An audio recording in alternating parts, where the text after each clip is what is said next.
Une petite précision, je tiens à avertir le public. La partie du spectacle qui est maintenant derrière nous était juste une mise en jambe cérébrale.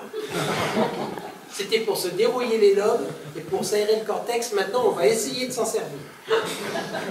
Alors ne faites pas comme ils ont fait la semaine dernière en Mayenne. Il y en a qui ont essayé dessus. On a eu 2 débuts d'accidents cérébrovasculaires. Dès que vous sentez que ça fait mal, vous pensez à autre chose. On n'a pas de spécialiste ce soir. Mais normalement, honnêtement, dans les 5 minutes qui suivent, en gros, tout le monde arrive. Après, je finis souvent tout seul, mais je suis habitué. Donc au début, il n'y a pas les détails du quotidien de Dieu, puisque l'homme n'était pas inventé, et l'AFP non plus. Donc on n'a pas les détails du quotidien de Dieu. Mais on suppose qu'il faisait sa vie de Dieu, il prenait de la glaise, il soufflait, il faisait son métier. Ce dont on est sûr, c'est qu'il ne passait pas le temps à rien faire, Dieu. Ça, on en est sûr.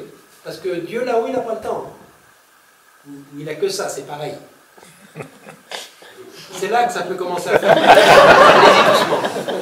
Je veux dire que chez Dieu, la notion de temps n'existe pas chez Dieu. Vous le saviez.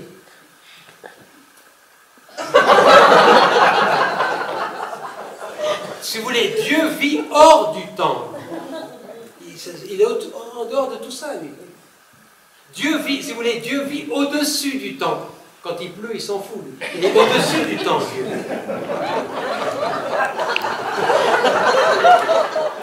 On n'a pas mis les dieux les plus connus. Qui c'est qu'il y avait qui pourrait faire un peu... Yahvé, je suis con, je l'avais sous la main. Yahvé.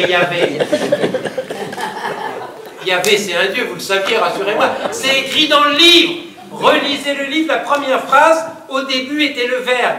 Yahvé, c'est bien un verbe. On a eu Zeus et Jupiter chez les Grecs et les Romains, Jupiler chez les Belges. Les Indiens, ils ont Brahma, Vishnu, Shiva, Bouddha et plein d'autres. Les chrétiens, ils ont le Père, le Fils, le Saint-Esprit, 3 pour le prix d'un. Les Boliviens, ils ont Quetzalcoatl. Bien que le nom même aztèque, c'est un cas à prononcer à lui tout seul. Les Égyptiens, ils ont Ra. Les musulmans, ils ont Allah. Les Germains, ils ont Thor. Et donc, mon but ce soir, c'est pas de vous apprendre des trucs. Je ne suis pas payé pour ça. La seule prétention que j'aurai, c'est de remuer la vase qui est dans le fond, pour que ça remonte. Un jour, on l'a su, mais on s'est abonné au câble. C'est arrivé autour d'Aristophane, il a raconté l'histoire. Alors voilà, la vie, c'est un dieu qui tombe, qui se casse en deux. Pliés qu'ils étaient les autres. Peut-être qu'il était chaud, l'Aristophane. Il avait 2 points à son permis de char et c'était connu dans la tête. Il n'était pas du genre à lésiner sur le résiné, ce qui fait plaisir. Malgré tout, le rôle de l'artiste, c'est d'élever le niveau socio-culturel des masses laborieuses, donc vous n'allez pas écouter. N'ayez pas peur, je suis un peu comme vous, la poésie j'aime bien, mais il ne faut pas exagérer non plus. J'ai donc fait un tout petit poème, le plus petit qu'on trouve dans la langue française, un petit quatrain. Il était chez Lagarde, il n'était même pas chez Michel, il avait demandé, c'est un petit quatrain, avec les tout petits verres façon verre à cognac, vraiment le tout petit poème. Eh bien, vous me croirez si vous voulez. Chaque fois que je dis ce poème sur scène, et je ne le dis pas tous les soirs, seulement quand le public le mérite, chaque fois que je dis ce poème sur scène, à la fin du poème, le public se lève.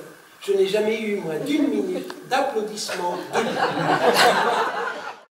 Chez mes ancêtres à moi, ça s'appelait le Valhalla. Vous avez remarqué que j'avais un nom légèrement teuton sur les bords. Et le paradis des dieux germains, ça s'appelle le Valhalla. Et moi, si on me demande lesquels tu veux, Valhalla. D'abord parce que le mot fait rire déjà. Et en plus, je retrouve